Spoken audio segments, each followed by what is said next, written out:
আকাশবাণী আগরতলা। স্থানীয় সংবাদ পড়ছে চন্দন লেখাপাল। এখনকার বিশেষ বিশেষ খবর হলো, কৃষিমন্ত্রী রতনলাল নাথ বলেছেন, এখন পর্যন্ত দুবাই, কাতার ও ওমানে ৭৩ মেট্রিক টনেরও বেশি আনারস রপ্তানি করা হয়েছে। সমবায়মন্ত্রী শুক্লাচরণ নোয়াতিয়া বলেছেন, ত্রিপুরায় সুস্থায়ী কৃষি উন্নয়ন এবং গ্রামীণ সমৃদ্ধিতে নাবার্ড গুরুত্বপূর্ণ ভূমিকা পালন করছে। প্রধানমন্ত্রী নরেন্দ্র মোদী আজ ষোড়শ রোজগার মেলায় ৫১,০০০-এরও বেশি নিয়োগপত্র বিতরণ করেছেন। আগরতলায় বিশেষ লোক আদালতে আজ ৩,৭৯৯টি মামলা নিষ্পত্তি হয়। এবারে আসছে বিস্তারিত সংবাদে। কৃষিমন্ত্রী রতনলাল নাথ বলেছেন, ২০১৮-২০১৯ অর্থবছর থেকে ২০২৪-২০২৫ অর্থবছর পর্যন্ত দুবাই, কাতার ও ওমানে ৭৩.১৫ মেট্রিক টন আনারস রপ্তানি করা হয়েছে। কুমারঘাটের গীতাঞ্জলি অডিটোরিয়ামে আজ আনারস উৎসবের উদ্বোধন করে তিনি এই কথা বলেন। তিনি বলেন, রাষ্ট্রপতির হাত ধরে আনারসকে ত্রিপুরার রাজ্যিক ফল হিসেবে ঘোষণা করা হয়। রাজ্যে মূলত কিউ ও কুইন দুই ভ্যারাইটির আনারস উৎপাদিত হয়, যা স্বাদে গন্ধে অতুলনীয়। রাজ্যে বর্তমানে ৩,৬৫,০০০ কানিতে ফল চাষ হয়। তার মধ্যে কিউ ভ্যারাইটির আনারস উৎপাদন হয় ৫৩,৭০০ কানিতে এবং কুইন ভ্যারাইটির আনারস হয় ২২,০০০ কানিতে। এই উৎসবের উদ্দেশ্য হল আনারসের প্রসার ও জনপ্রিয় করে তোলা।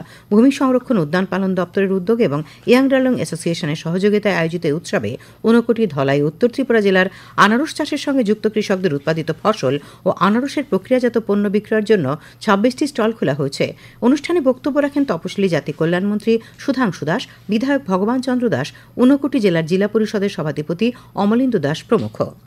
সমবায়মন্ত্রী শুক্লাচরণ নোয়াতিয়া বলেছেন, ত্রিপুরার সুস্থায়ী কৃষি উন্নয়ন এবং গ্রামীণ সমৃদ্ধিতে জাতীয় কৃষি ও গ্রামীণ উন্নয়ন ব্যাংক গুরুত্বপূর্ণ ভূমিকা পালন করছে। আজ আগরতলায় নাবার্ডের ৪৪তম প্রতিষ্ঠা দিবসের অনুষ্ঠানে তিনি এই কথা বলেন। তিনি বলেন, ত্রিপুরার উন্নয়নের জন্য নাবার্ডের ঋণ পরিকল্পনা এবং সুবিধা প্রদান, গ্রামীণ পরিকাঠামো উন্নয়ন তহবিল, স্বনির্ভর গোষ্ঠী এবং ক্ষুদ্র ঋণকে সমর্থন করা, জনজাতি উন্নয়ন প্রকল্প ইত্যাদি কর্মসূচিগুলিতে সাহায্য করেছে।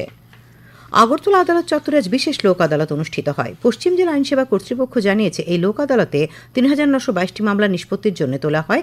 এর মধ্যে ৩,৭৯৯টি মামলা নিষ্পত্তি হয়েছে। বেশিরভাগ মামলা ছিল মোটর ভেহিকেল অ্যাক্ট সংক্রান্ত। পশ্চিম জেলা আইনসেবা কর্তৃপক্ষের সচিব অমরজিৎ দে জানান, আগামী সেপ্টেম্বর মাসে জাতীয় লোক আদালত অনুষ্ঠিত হবে।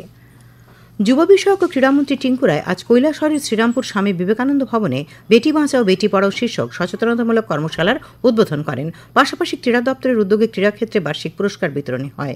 উদ্বোধকের ভাষণে তিনি বলেন, বেটি বাঁচাও বেটি পড়াও একটি সংকল্প। ১৮ বছরের আগে কোনো মেয়ের যেন বিয়ে না হয়, কন্যা দেওয়া হয়, সেদিকে লক্ষ্য রাখতে হবে বলে তিনি উল্লেখ করেন।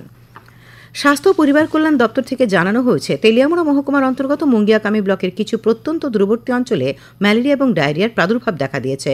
পরিস্থিতি মোকাবেলায় আক্রান্ত এলাকাগুলিতে ডায়রিয়া ও ম্যালেরিয়া নিয়ন্ত্রণের সব ধরনের প্রচেষ্টা শুরু হয়েছে। ইতিমধ্যেই সংশ্লিষ্ট এলাকার স্বাস্থ্য প্রতিষ্ঠানগুলিকে নিয়মিত স্বাস্থ্য শিবিরের আয়োজন করে ম্যালেরিয়া ও ডায়রিয়া প্রতিরোধে কার্যকর ভূমিকা গ্রহণের নির্দেশ দেওয়া হয়েছে। বর্তমানে স্টপ ডায়রিয়া ক্যাম্পেইন ২০২৫ নামে একটি বিশেষ কর্মসূচি চলছে। ক্যাম্পেইনটি ১৬ জুন থেকে শুরু হয়েছে, চলবে আগামী ৩১ জুলাই পর্যন্ত। নোনাছড়া ৩৭ মাইল, ৪৩ মাইল পূর্ব লক্ষ্মীবিল, হাজারাপাড়া এবং হলুদিয়া ইত্যাদি এলাকায় মোট ৬টি স্থানে ম্যালেরিয়ার স্ক্রিনিং করা হয়েছে। প্রত্যন্ত অঞ্চলগুলিতে চিকিৎসক সহ স্বাস্থ্যকর্মীরা নিরন্তরভাবে স্বাস্থ্য পরিষেবা প্রদান করে চলেছেন। পরিবহন মন্ত্রী সুশান্ত চৌধুরীর পৌরোহিত্যে আজ জিরানিয়ার মাধববাড়িতে ইন্টারস্টেট ট্রাক টার্মিনালের ডেভেলপমেন্ট সোসাইটির এক সভা অনুষ্ঠিত হয়। সভায় তিনি টার্মিনালের কার্যক্রম আরও সুচারুভাবে পরিচালনার উপর গুরুত্ব আরোপ করেন। উপস্থিত ছিলেন জিরানিয়া পঞ্চায়েত সমিতির চেয়ারম্যান প্রীতম দেবনাথ, রানীরবাজার পুর পরিষদের ভাইস চেয়ারপারসন প্রবীণ কুমার দাস প্রমুখ। পর্যটন মন্ত্রী সুশান্ত চৌধুরী আজ তার সরকারি বাসভবনে জনতার দরবারে জনগণের সঙ্গে মিলিত হন। সাক্ষাৎকালে তিনি মজলিশপুর বিধানসভা কেন্দ্র সহ রাজ্যের বিভিন্ন প্রান্ত থেকে আসা মানুষের অভাব অভিযোগ শোনেন এবং সেগুলি সমাধানের আশ্বাস দেন। মেলাঘর থানাধীন পোয়াংবাড়ি এলাকার সোনামুড়া আগরতলা সড়কে আজ বালু বোঝাই লরির চাকায় পিষ্ট হয়ে রাজেশ দাস নামে ১১ বছরের এক শিশুর মৃত্যু হয়। মেলাঘর থানার ওসি দেবাশিস সাহা জানিয়েছেন, শিশুটি বিয়েবাড়ির অনুষ্ঠান থেকে নিজ বাড়িতে আসার উদ্দেশ্যে রাস্তা অতিক্রম করার সময় এই মর্মান্তিক ঘটনা ঘটে। খবর প্রচারিত হচ্ছে আকাশবাণীর আগরতলা কেন্দ্র থেকে। আকাশবাণীর সংবাদের আপডেট পেতে লগ ইন করুন www.newsonair.com এবং নিউজ অন এআইআর অ্যাপ এবং টুইটার ও ফেসবুক প্ল্যাটফর্মে এআইআর নিউজ অ্যালার্টসে। ইউটিউবে লক্ষ্য রাখুন নিউজ অন এআইআর অফিসিয়ালে। এছাড়াও আকাশবাণী আগরতলার সংবাদের আপডেট পেতে দেখুন টুইটার বা এক্স হ্যান্ডেলে আকাশবাণী নিউজ আগরতলা, ফেসবুকে এআইআর নিউজ আগরতলা এবং ইউটিউবে আকাশবাণী নিউজ আগরতলা। প্রধানমন্ত্রী নরেন্দ্র মোদী আজ বলেছেন যে রোজগার মেলা যুব সমাজের ক্ষমতায়ন এবং তাদের বিকশিত ভারত গঠনে অনুঘটক হিসেবে গড়ে তোলার সরকারের প্রতিশ্রুতি প্রতিফলিত করে। তিনি বলেন, আজ বিশ্ব স্বীকার করে যে ভারতের দুটি অসীম শক্তি রয়েছে, একটি জনসংখ্যা এবং অন্যটি গণতন্ত্র। আজ ভিডিও কনফারেন্সের মাধ্যমে বিভিন্ন সরকারি দপ্তরে নবনিযুক্ত 51,000-এরও বেশি যুবক যুবতীকে নিয়োগপত্র বিতরণ করে ষোড়শ রোজগার মেলায় প্রধানমন্ত্রী কথা বলেন। নিয়োগপ্রাপ্তদের অভিনন্দন জানিয়ে তিনি বলেন, সরকারি রোজগার মেলা উদ্যোগের মাধ্যমে লক্ষ লক্ষ যুবা ইতিমধ্যে কেন্দ্রীয় সরকারের স্থায়ী চাকরি পেয়েছেন। তিনি আরো বলেন যে তরুণরা এখন জাতি গঠনে গুরুত্বপূর্ণ ভূমিকা পালন করছেন। आज दुनिया मान रही है कि भारत के पास दो असीमित शक्तियां हैं, एक डेमोग्राफी, दूसरी डेमोक्रेसी, यानी सबसे बड़ी युवा आबादी और सबसे बड़ा लोकतंत्र। युवाओं का यह सामर्थ्य हमारी भारत के उज्जवल भविष्य की सबसे बड़ी पूंजी भी है और सबसे बड़ी गारंटी भी है। শ্রী মোদী দেশের স্টার্ট আপ উদ্ভাবন এবং গবেষণার ক্রমবর্ধমান বাস্তুতন্ত্রের উপর জোর দিয়ে বলেন, এটি দেশের যুব সমাজের সক্ষমতা বৃদ্ধি করছে। বেসরকারি ক্ষেত্রে নতুন কর্মসংস্থানের সুযোগ তৈরিতে সরকারের মনোযোগের কথা তুলে ধরে তিনি বলেন যে সরকার সম্প্রতি নতুন একটি প্রকল্প কর্মসংস্থান সংযুক্ত প্রণোদনার অনুমোদন দিয়েছে। এই উদ্যোগের জন্য সরকার প্রায় 1 লক্ষ কোটি টাকা বরাদ্দ করেছে এবং এই প্রকল্পটি প্রায় 3 কোটি কর্মসংস্থান তৈরিতে সহায়তা করবে। প্রধানমন্ত্রী উল্লেখ করেন, দেশ প্রতিরক্ষা উৎপাদনে নতুন রেকর্ড স্থাপন করেছে এবং ভারতের প্রতিরক্ষা উৎপাদন 1.25 লক্ষ কোটি টাকা ছাড়িয়ে গেছে।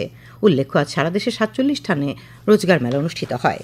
রোজগার মেলায় ভাষণ দিতে গিয়ে কর্মী ও প্রশিক্ষণ বিভাগের প্রতিমন্ত্রী জিতেন্দ্র সিং বলেন যে মেলার আওতায় 40,000-এরও বেশি নিয়োগপ্রাপ্তরা রেল মন্ত্রণালয়ে কাজ করবেন। তিনি বলেন, প্রত্যেক নিযুক্ত ব্যক্তি কর্মযোগী পোর্টালে প্রবেশাধিকার পাবেন, যার লক্ষ্য হল প্রশিক্ষণ ও উন্নয়ন কর্মসূচির মাধ্যমে তাদের দক্ষতা বৃদ্ধি করা। শ্রী সিং রোজগার মেলার মাধ্যমে ত্রিপুরা সহ বিভিন্ন রাজ্যের নিয়োগের পরিসংখ্যান তুলে ধরেন। प्रधानमंत्री जी, आज दर्शकों के साथ ये बात भी साझा करनी है कि आपके द्वारा शुरू किए गए रोजगार मेला के इस सिलसिले से प्रेरित होकर के कई एक ऐसे राज्य सरकारें हैं जिन्होंने अपने यहाँ प्रांतीय स्तर पर भी रोजगार मेला का क्रम शुरू किया है।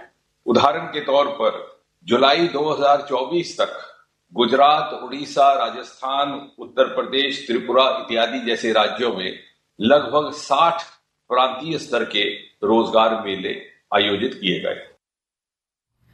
গত মাসের 12 তারিখে আহমেদাবাদে এয়ার ইন্ডিয়ার ইন্ডিয়ান ফ্লাইট AI-171 এবং বোয়িং 7878 বিমান দুর্ঘটনার তদন্তের প্রাথমিক প্রতিবেদন প্রকাশ করেছে বিমান দুর্ঘটনা তদন্ত ব্যুরো AIBI। এই প্রতিবেদনে বিমানের ইঞ্জিনের জ্বালানি সরবরাহ বন্ধ হয়ে গিয়েছিল বলে জানানো হয়েছে। আরও বলা হয়েছে, উড়ানের কয়েক সেকেন্ডের মধ্যে বিমানের উভয় ইঞ্জিন জ্বালানি নিয়ন্ত্রণ সুইচ রান থেকে কাট অফ অবস্থানে একের পর এক স্থানান্তরিত হয় এবং বন্ধ হয়ে যায়, যার ফলে ভয়াবহ বিমান দুর্ঘটনা ঘটে। প্রাথমিক তদন্ত অনুসারে ককপিট ভয়েস রেকর্ডার একজন পাইলটকে অন্যজনকে জিজ্ঞাসা করতে শোনা যায় তিনি কেন ইঞ্জিনে জ্বালানি সরবরাহ বন্ধ করে দিয়েছেন। জবাবে অন্য পাইলট বলেন যে তিনি তা করেননি। AIB জানিয়েছে পরে জ্বালানি নিয়ন্ত্রণ সুইচগুলি চালু করা হয়, কিন্তু ক্রমেই ইঞ্জিন গতি হারিয়ে ফেলে। প্রতিবেদন অনুসারে উড্ডয়ন এবং বিধ্বস্ত হওয়ার মধ্যে প্রায় 30 সেকেন্ড সময় লেগেছিল। প্রতিবেদনে বলা হয়েছে উড্ডয়নের আগে উভয় পাইলটই পর্যাপ্ত বিশ্রাম নিয়েছিলেন। আরও বলা হয়, এই তদন্তের এই পর্যায়ে বোয়িং 7878 এবং GNX-1B ইঞ্জিন অপারেটরদের বিরুদ্ধে কোনো পদক্ষেপ নেওয়ার সুপারিশ করা হয়নি। প্রসার ভারত এবং হ্যান্ডবল অ্যাসোসিয়েশন অফ ইন্ডিয়া সমস্ত জাতীয় ও আন্তর্জাতিক হ্যান্ডবল ইভেন্ট পরিকল্পনা এবং সম্প্রচারের জন্য 3 বছরের একটি সমঝোতা স্মারক স্বাক্ষর করেছে। এই ইভেন্টগুলি ডিডি স্পোর্টস, ওয়েব ওটিটি এবং অন্যান্য প্রসার ভারতী প্ল্যাটফর্মে সম্প্রচার করা হবে। প্রসার ভারতীর প্রধান নির্বাহী কর্মকর্তা গৌরব দ্বিবেদী এবং হ্যান্ডবল অ্যাসোসিয়েশন অফ ইন্ডিয়ার নির্বাহী পরিচালক আনন্দেশ্বর পান্ডে আনুষ্ঠানিকভাবে চুক্তি বিনিময় করেন। অনুষ্ঠানে প্রসার ভারতীর চেয়ারম্যান নবনীত কুমার সেহগাল এই সমঝোতা স্মারক স্বাক্ষরের উদ্দেশ্য ব্যাখ্যা করেন।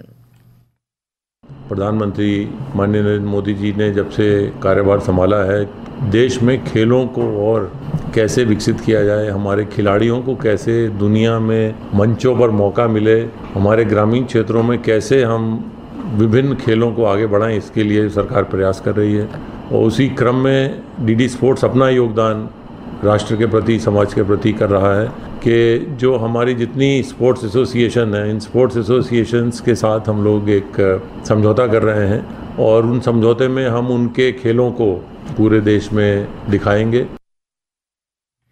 নির্বিঘ্নে চলছে বার্ষিক অমরনাথ যাত্রা। আজ অমরনাথের উদ্দেশ্যে রওনা হয়েছেন পুণ্যার্থীদের 10ম দলের মানুষজন। আজ ভোরে পেহেলগামের নুনওয়াজ বেস ক্যাম্প থেকে দলটি রওনা হয়েছে। লর্ডসের তৃতীয় টেস্টে ইংল্যান্ডের বিরুদ্ধে ভারত প্রথম ইনিংসে লড়াই করছে। আজ তৃতীয় দিনের শেষ খবর পর্যন্ত ভারত প্রথম ইনিংসে 5 উইকেট হারিয়ে 280 রান করে। লোকেশ রাহুল 100 রান করেন। এর আগে ইংল্যান্ড প্রথম ইনিংসে 387 রান করেছিল। আবহাওয়া, আগামী 24 ঘন্টায় রাজ্যের সবকটি জেলায় বিক্ষিপ্তভাবে বজ্রবিদ্যুৎ সহ বৃষ্টিপাতের সম্ভাবনা রয়েছে বলে জানানো হয়েছে।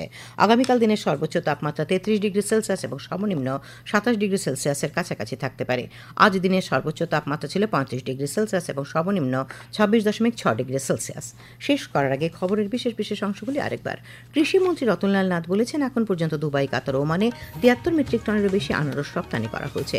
সমবায় মন্ত্রী শুক্লাচরণ নোয়াতিয়া বলেছেন, ত্রিপুরার সুস্থায়ী কৃষি উন্নয়ন এবং গ্রামীণ সমৃদ্ধিতে নাবার্ড গুরুত্বপূর্ণ ভূমিকা পালন করছে।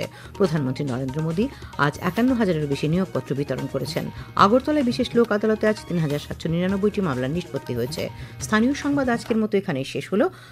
পরবর্তী বাংলা স্থানীয় সংবাদ প্রচারিত হবে আগামীকাল সকাল 7:35 মিনিটে।